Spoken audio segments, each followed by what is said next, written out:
Good evening mga kasa ko karon. So finally di ana jud ko karon sa Tapon kay mo tan-aw tag searching Byudang Walang Kupas 2026 char. In fairness no, bisag karon gabion na is 9 in the evening na kay nadili kay ang panahon nagdumili but the show must go on, rain or shine, patuloy ang Byudang Walang Kupas taon diri nga pageant kay tungod ang ilang effort, ilang sacrifices is dili pwedeng dili madayon. So kaloyan sa panahon kay gitagaan Diyos nagpagtugot nga mupaso diring dapita. So kami po diri mga audience impact is naapod mo gipang cheer upan diri nga mga candidates. So mauna nining tan-aw namin diri sa for the right side kay nag-start naman jud. So diyan na ang atong mga women's presentation pa ni mga kaasa ko karon. So since nahuman naman diyan na grabing mga hugyaw sa ato ang mga audience diri, dili lang kay audience pati na ang mga judges. Naamis pud na sila kay grabe kaayo kagwapa ang ato mga kandidata sa Byudang Walang Kupas di ara na. So in fairness no mga kaasa ko ron is grabe kayo mga gwapa sa itong mga kandidata. So wala na jud ta na kaila kung unsa jud ilang mga kay mura na mga artista. Grabe looking wow na wow jud tan-awa. Grabe kayo itong mga people aga itong mga audience diri, grabe kayo hugyaw arang ika jud nila. So grabe murag enjoy jud kayo sila sa atong mga byuda, mga kandidata diri nga nagpakita silang mga katakos ilang kalami taon na unsa sila kagwapa karong gabi na di ana nagpaila na jud taon na sila tan-awa wa na jud ko kailaan na unya. Ag ako diri mga kaasa ko karon is nag-video na lang jud taon ko kay grabe kayong agik grabe kayo ang mga kalipay sa mga nananaw kay grabe taon kay nag-cheer up pud silang mga kandidata nga napilian diri kay mga baypurok bayapod. So na representative diri sa Tapon. So proud pud ni ang ilang mga neighbors nga ilang mga kandidata unsa kagwapa diri kapita.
Look mga kaasa ko karon is humana ang ilang introduction number. So and now ato na pong paabot ang sportswear attire. So grabe ang ilang pong mga hugyaw ilang katakos sa ato mga byuda nga kandidata taon nga ilang ipakita kung unsay ilahang katahong taon sa ilang sportswear kung angayan ba jud. So since nakita na namo ang tagsa nila ka mga sports attire tan-awa grabe kayo mga angayan po sila pura silang mga 16 years old or 18 years old. Grabe kayong ka 60 kaangayan sa ilang sportswear na ipakita sa mga atong mananaway diri sa Byudang Walang Kupas look tan-awa grabe kayo na sila'y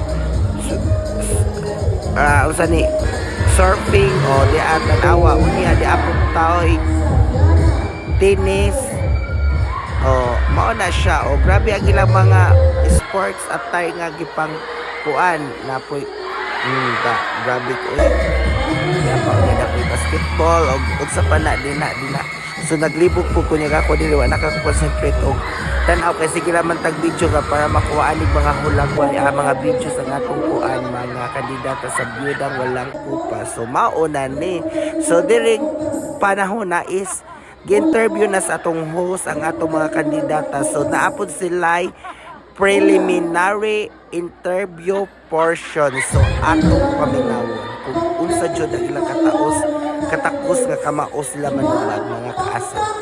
So fast forward mga kaasa kung karon is dili na nako mapakita ang full interview jud nila kay taas-taas na mahutdan na taog film char bitaw oy. So mauna pud ni mga kaasa kung karon ang ilang mga talent nga gipakita nila kung unsa sila kaangayan. Di nakanindot silang talent nga gipakita diri. So ang atong mga audience and friends na mga jud sila taon kay grabe kayo kagwapa ang atong mga kandidata sa Byudang Walang Kupas. So impressive jud kaayo unya napakita sila silang abilidad taon na dili lang byuda pero daghan sila angay pang ipakita nga maamis jud taon on. So di ana pod ilang ipakita unsa sila ka maanyag kaayo sa ilang elegant gown o di ara elegant gown kaayo sila o nagpakita nilang katakos silang kagwapa unya nanapoy nag serenade ring mga dapita mga kasa ko karon sa in fairness no mga lami pug tingog ang nag-serenade kay grabe talented po di sila kay mga judge baya pud taon ni siya mga kasa ko karon so gi-serenade ang atong mga kandidata sa ang nag-judge. So mao na ni mga kasa ko karon so in fairness diri na ang awarding minor and major prize so atong paminawon mga kaasa ko karon kung kinsay makadawat sa mga award aring napita.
Yung mga kaso ko karon is nanghatag na mag-award town. So, ang ato mga judge is announcing na ni sa top 3 mga kaasa ko karon so kinsa kay masulod.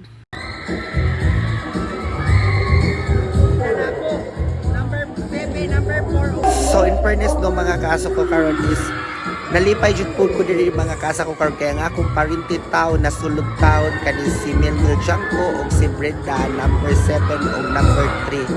Ako ning mga manok pud taon so nalipay ko kay na sujud taon so mao na pud ni ang question and answer final round. So angay jud so kinsa tong pinakalami mo tubag nilang tulo so mao jud maka-crown sa ato ang Byudang Walang Kupas 2026. So good luck sa makadaog ninyo ladies town. Kung ikaw napili na Byudang Walang Kupas 2026 karong gabi una, kung saan imo paggamit ang imong titulo aron makadasig sa ubang mga byuda sa inyong barangay. Ako ipakita ang pagdasig na ko sa akong dako ka rin ko byuda na walang kupas. Ako ang panagong na ko byuda. Ako ihatag sa akong pamilya kuha na ko sa akong mga bata, itabang na ko o pagpa-eskwela. Ilabi pa din sa akong mga anak, hindi sila mawalangan o pagkaon sa agaw-agaw. Huwag ako pasalamatan ang Ginoo sa tanan na gusto ako ka byuda na wala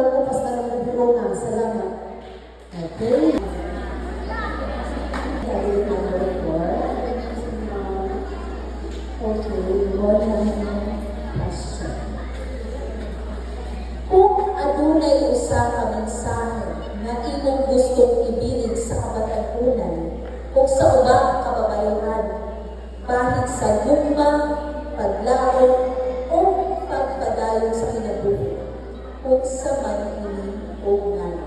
Para sa tuwa, ang puklaw sa inahan para sa mga kabatanunan ang pag-encourage na sa maayong pagkinabuhi subay nga dapat ang kalibutan. Unang-una, encourage siya mga kabataan na magkahimo o maayong kaning paglantaw sa ilang kababayan na ang pag-estila. Isa pa, ang pagkinabuhi na nagkahanap niya sa Ginoo. Maura, salamat. Thank you. Thank you.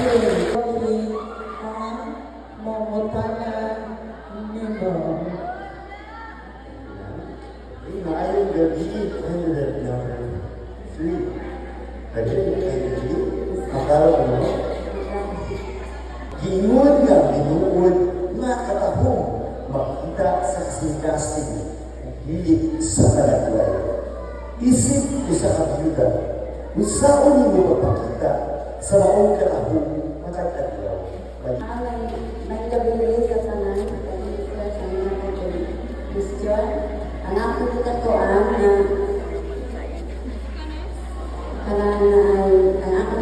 sir na magpadayon ang gihapon ko sa akong pagdawin para sa akong mga anak.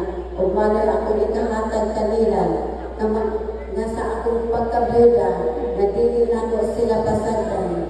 Kaya isa na akong isalig sa Ginoo. Kung ako lang yung paningkamutan, na ako sila maamuma o sa mga sa kaayuhan. O maginaot ko sa akong mga anak, na unta sila magditarong kay kaming mga inahan na wala na'y kapita sa kinabuhi. Akong ipadayon, kaya akong pagpag-alagad sa ilaha, na makanunayon, o wala'y paglupat kining akong pag-amuma sa ilaha. Isip ko sa kabiyuda, na nag-ino sa radyo, o malaki na sa thank you. So during the pita mga kaasa ko karon is nang hatag pa ang ato ang mga barangay officials town na nag-release sa ilahang consolation prize. So in fairness na mga pabugas with cash prizes. So diyan na announcing winners. So ang ato second runner up si Brenda number 7 and the last two women standing si number 3 o number 4. So gi-announce na mga kasakura. So mura po dis lang mga Miss Universe town kay naa grabe ang ilang atake. So diyan na gi-announce ang atong first prize. Walain ang atong candidate number 7 akong parente nga si Milmil Janko unya ang ato ang winner si number 4 si Jocelyn Paloma. Sumurag ka na siya, Jocelyn Paloma may nauwa ko kayo kakwa na maragdugan lang nako. So in fairness, so gi-awardan na, so grabe kayo ang iyahang prize nga nadawat contract na taon sa ABS-CBN Char bitaoy. So maura to mga kaasa ko karon. Thank you and God bless. Bye bye mga kaasa.